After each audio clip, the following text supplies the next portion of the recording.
Mapagpalang araw mga kataba, nakalibot naman tayo ng konti sandali dahil yung mga anak ko nagre-request. Mapunta naman tayo ng SM, bili naman tayo ng ganito. Alam niyo ba yung sinasabi nilang bili mga kataba?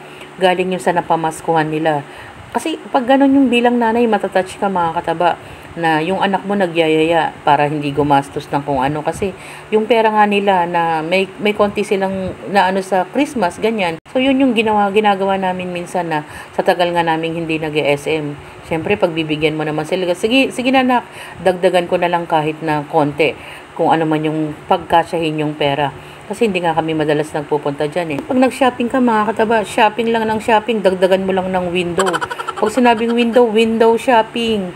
No, yung window shopping lang, tingin ka ng tingin. Siyempre, kung wala ka namang budget, mag-i-enjoy ka na lang sa pagtingin. Isipin mo na lang sa mga susunod na panahon, pag kaya na natin bibili tayo.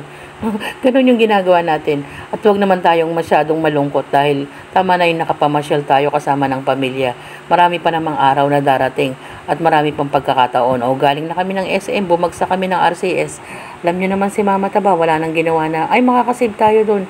Doon na lang tayo bumili. Kailangan natin ng mga ganitong mga pagkain. Sayang yung masisave natin. No, hindi naman sa pag-aano mga kataba. Kasi pag nanay ka, lagi ka mag-iisip kung saan ka makakasave. Ang dami naman pwedeng bilhin. No? Ang dami nating mga pangangailangan. Ganon yung mga una namin binibili. O yan, binigyan ko rin sila ng pagkakataon na kumuha ng mga konting chichirya. Sige na, kumuha na kayo ng konting chichirya. Total, ilang linggo na kayo nang hindi kumukuha sa budget ng chichirya. At pag nag-grocery ka naman mga kataba, ang daming mong pwedeng pagpilian. Katulad niyan, mga affordable na prices. Kasi nga, holiday season na eh. Marami nang pwedeng bilhin. Buti nga, nung time na yan, wala pang masyadong tao, konti lang.